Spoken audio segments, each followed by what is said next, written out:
Assalamualaikum warahmatullahi wabarakatuh. Saya Jeremy Tumbuk Mamompar dari Universitas Cyber Asia, Program Studi Sistem Informasi. Video ini saya buat untuk memenuhi nilai ujian akhir semester mata kuliah Etika Profesi Sistem Informasi. Jadi pembahasan pada video ini akan saya bahas adalah jenis-jenis cybercrime. Yang pertama itu adalah hacking, yang kedua itu adalah malware, yang ketiga itu phishing, yang keempat itu pencurian identitas, dan yang kelima itu adalah pembobolan data. Hacking yaitu tindakan jahat yang menganiaya seseorang secara online atau melalui penggunaan teknologi informasi seperti internet atau media sosial. Ini dapat mencakup mengirim ancaman, mengirim pesan yang mengganggu secara berulang-ulang, mempersekusi, atau menyebarkan informasi pribadi tentang seseorang dengan tujuan menakut-nakuti atau menyebabkan ketidaknyamanan. Penanggulangan hacking yaitu yang pertama adalah menggunakan kata sandi yang kuat, seperti menggunakan kombinasi karakter, campuran yang unik, termasuk huruf besar dan huruf kecil, serta angka, simbol khusus, dan lain sebagainya, dan menghindari penggunaan kata sandi yang mudah ditebak, seperti tanggal lahir, dan juga identitas si pemilik akun atau sosial media tersebut. Karena itu dapat mudah diretas oleh si hacking. Kemudian yang kedua itu menerapkan autentikasi dua faktor atau 2FA, yaitu mengaktifkan penggunaan autentikasi dua faktor di akun-akun penting. Kemudian 2FA menambahkan lapisan tambahan keamanan dengan meminta verifikasi melalui perangkat lain, seperti kode yang dikirim ke ponsel, kode yang dikirim ke email, WhatsApp maupun sebagainya untuk mengamankan akun si pengguna dari hacking. Kemudian pasal 30 ayat 1, ayat 2 dan atau ayat 3 UU nomor 11 tahun 2008 tentang informasi dan transaksi elektronik atau ITE berbunyi di pasal 1, setiap orang dengan sengaja dan tanpa hak atau melawan hukum mengakses komputer dan atau sistem elektronik milik orang lain dengan cara apapun. Kemudian yang kedua itu adalah malware, yaitu singkatan dari malicious software, yang berarti perangkat lunak yang berbahaya.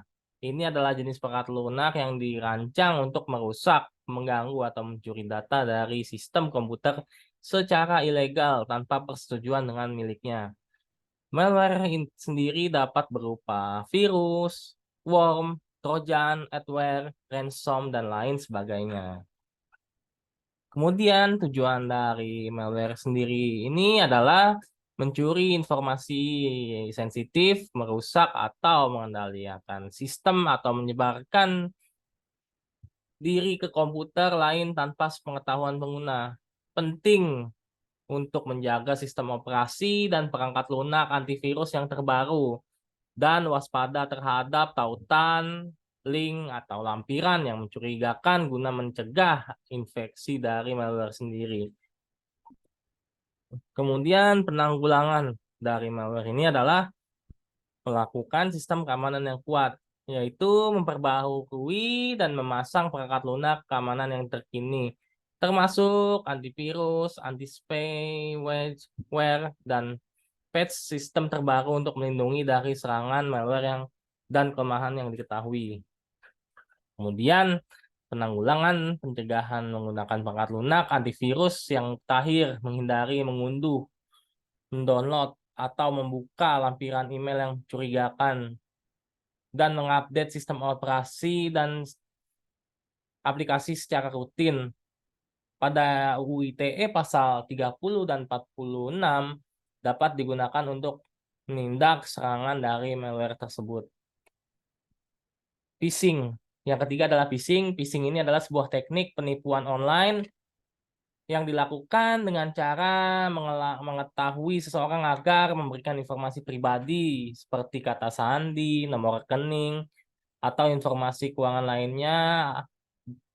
Biasanya ini penipu akan mengirimkan email, pesan lintasan, atau membuat situs web palsu yang dimana itu meniru lembaga atau perusahaan resmi agar korban terperdaya dengan tujuan untuk mencuri data yang sensitif pada korban dan menggunakannya untuk tujuan tidak sah atau kejahatan seperti pencurian identitas atau penipuan online keuangan.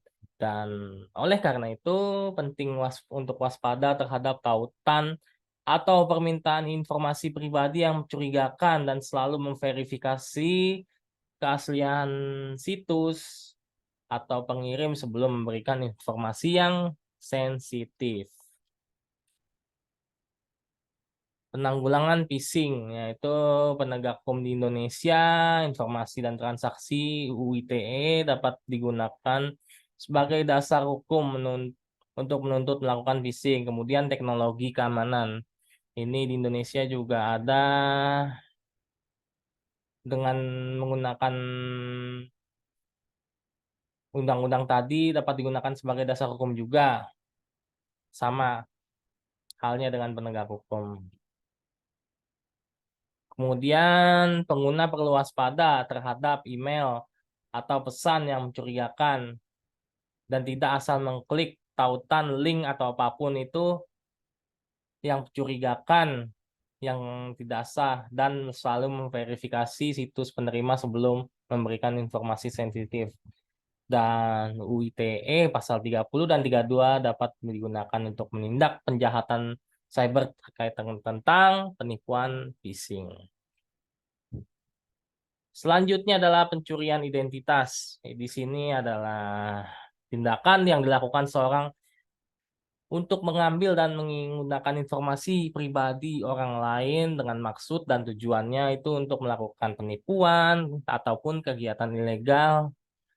Dan informasi pribadi yang dicuri itu bisa mencakup data yang lengkap seperti nama lengkap, tanggal lahir, alamat, nomor telepon, nomor rekening bank, dan data-data penting lainnya yang dimiliki oleh pengguna.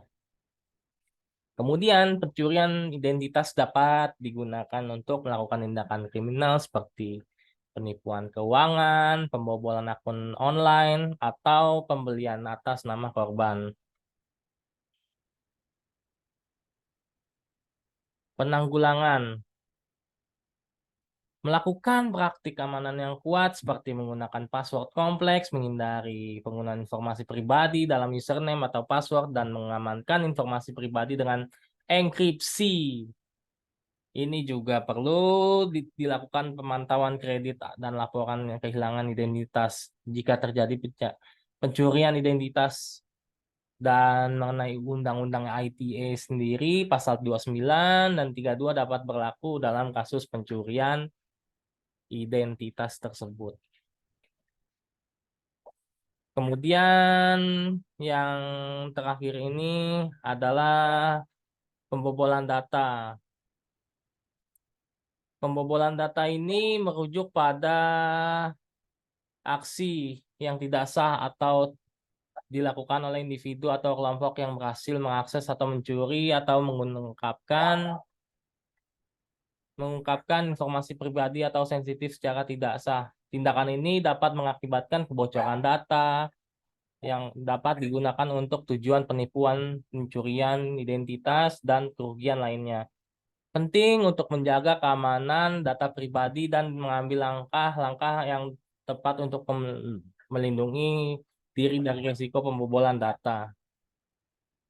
Kemudian penanggulangan pembobolan data ini dapat menerapkan kebijakan keamanan data yang ketat, mengenkripsi data, pemantauan keamanan secara teratur, serta memberikan pelatihan keamanan kepada karyawan.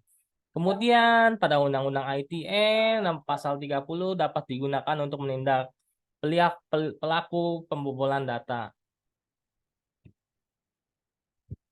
Sekian, terima kasih atas waktunya. dalam video yang telah saya presentasikan. Kurang lebihnya mohon maaf apabila ada kesalahan dan kekurangannya. Wassalamualaikum warahmatullahi wabarakatuh.